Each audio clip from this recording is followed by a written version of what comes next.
Seperti di pagi biasanya, Lydia sudah bersiap-siap untuk berangkat ke sekolahnya. Lydia sendiri merupakan siswi dari SMK Nila Harapan yang ada di daerah Deli Serdang, Sumatera Utara. Pagi itu rencananya Lydia bakal diantar bapaknya. Lydia Patmos Sitanjang adalah putri sulung dari pasangan Erik Sitanjang dan Nuraida Tambah. Selain Lydia, Nuraida masih memiliki 2 orang anak laki-laki. Pagi itu, sebelum berangkat, Lydia terlebih dahulu pamit kepada ibunya. Lydia bahkan sempat ingin mencium tangan ibunya. Namun karena tangannya kotor, Nuraida tak mengizinkan tangannya untuk dicium putrinya itu. Setelah mengantar anaknya di depan sekolah, Erik lantas pergi ke pabrik tempat dirinya bekerja. Di siang harinya seharusnya Lydia sudah pulang ke rumah, namun hingga sore Lydia masih juga belum pulang.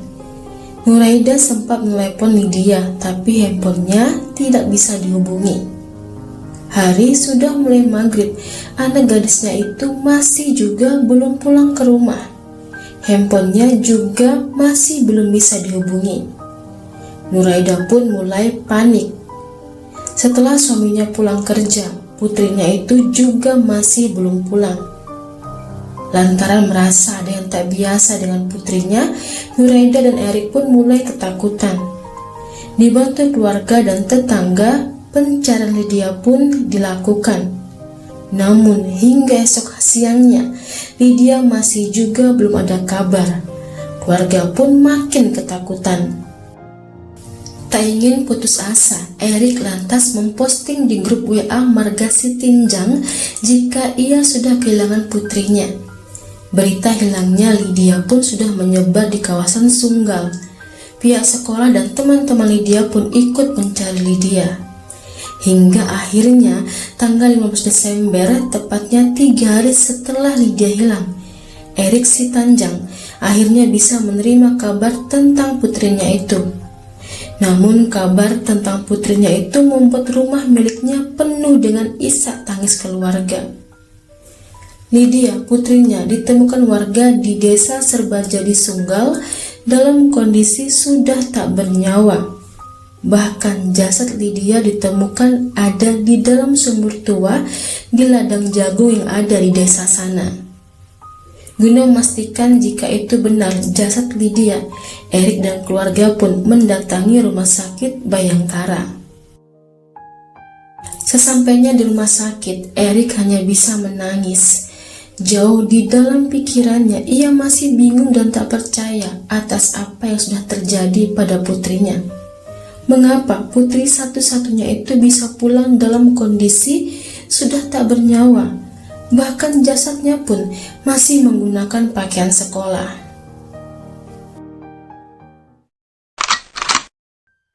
Barulah di tanggal 16 Desember, jasad Lydia pun dimakamkan di desa Purwodadi Sunggal. Nurhaida, sang ibu, berteriak histeris. Hingga seusai pemakaman, ibunda Lydia itu pun tampak dibopong pulang. Meninggalnya Lydia sudah bisa dipastikan jika ia adalah korban pembunuhan. Polisi pun bergerak cepat mengumpulkan keterangan. Dari ibunda Lydia, Nurhaida, diketahui jika putrinya itu sedang menjalin hubungan cinta dengan pria yang beda agama dengan mereka. Hanya saja Nurhaida tak tahu pasti siapa pria itu. Lydia sempat mengatakan jika pria itu ingin datang ke rumah mereka. Mendengar itu, Nurhaida lantas berucap pada anaknya, "Janganlah sama dia, nak. Awal-awalnya saja dia baik itu." Saat itu Lydia menjawab, "Iya, mak." Untuk mengetahui lebih jelas siapakah pria itu, polisi lantas menemui teman dekat Lydia. Dari sanalah didapatkan informasi jika Lydia benar sedang dekat dengan seorang pria yang ia kenal lewat Facebook. Bahkan di hari naas itu, temannya bercerita jika Lydia sempat mampir ke rumahnya. Setelahnya, Lydia pulang dan janjian dengan pria itu. Dan teman dekat Lydia itu mengakui jika ia sempat menemani Lydia menunggu pria itu di depan masjid yang ada di dekat rumahnya di Jalan Pasar Kecil Sunggal. Masih menurut keterangan temannya itu, saat itu Lydia dijemput pria dengan sepeda motor Vario putih. Didasarkan keterangan tersebut, polisi lantas mengecek lewat CCTV dan juga mengecek posisi terakhir handphone dari milik Lydia. Setelah usaha pencarian, akhirnya di tanggal 16 Desember, polisi berhasil menangkap pelaku pembunuhan Lydia. Pria itu bernama Rizky Lewal Al-Reza, pemuda warga Payabakung Sunggal. Reza ditangkap di rumah pamannya yang ada di Binjai. Reza mengaku jika ia sakit hati lantaran ucapan Lydia. Lydia sudah menghinanya. Gadis manis itu mengatakan dirinya sumbing dan tak ada yang bakal mau dengan dirinya.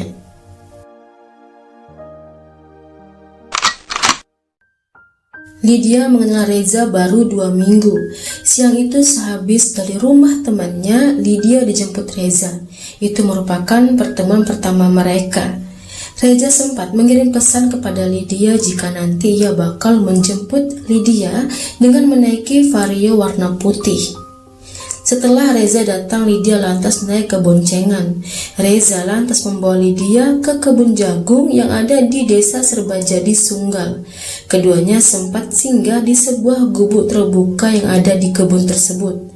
Di sana, Lydia sempat duduk membelakangi Reza.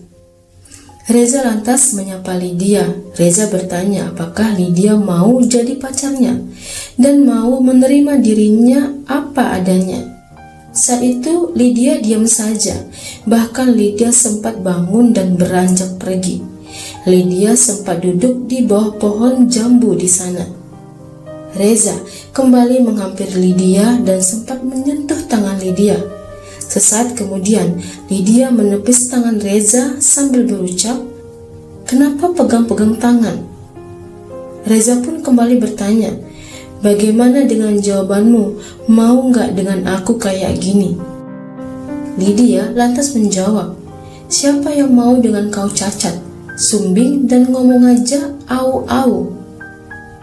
Mendengar itu, Reza lantas mendekati Lydia dan kemudian berusaha melecehkan Lydia. Lydia yang sadar dalam bahaya berusaha lari. Reza lantas menarik Lydia. Keduanya pun sempat terjatuh. Di saat itulah Reza merudah paksa Lydia. Lydia saat itu masih sadar, lantas mengatakan pada Reza jika ia akan mengadukan perbuatannya pada ayahnya dan bakal melapor polisi. Mendengar itu, Reza lantas mengeluarkan tali dari leher jaketnya. Pria sumbing itu lantas menyerang Lydia. Lydia yang sudah tak berdaya itu pun seketika meregang nyawa. Sadar jika Lydia sudah tak ada, Reza lantas menyeret tubuh Lydia dan kemudian memasukkan jasad Lydia ke dalam sumur tua yang ada di ladang sana.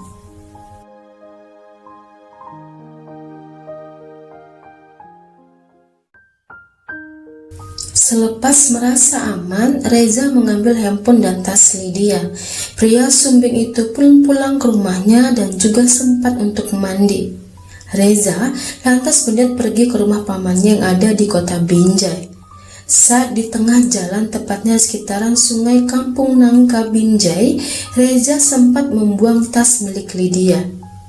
Hingga esok malam harinya, Reza pun berhasil diringkus petugas.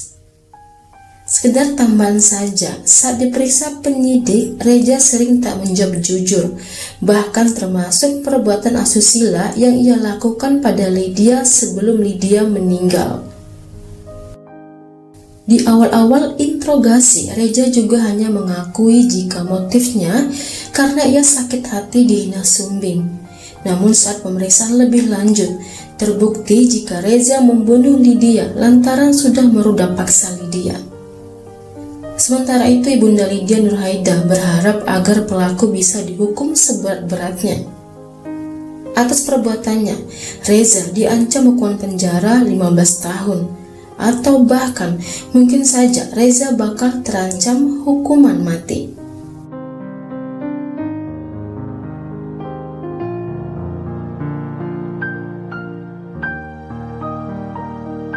Hai semuanya, saya Yuni Rusli. Tentunya saya mengharapkan dukungannya agar channel ini bisa lebih berkembang. Karenanya, saya menunggu kritik dan sarannya. Kalau begitu, sampai di sini dulu kisah dan cerita kali ini. Terima kasih sudah menonton. Sampai ketemu di kisah dan cerita lainnya.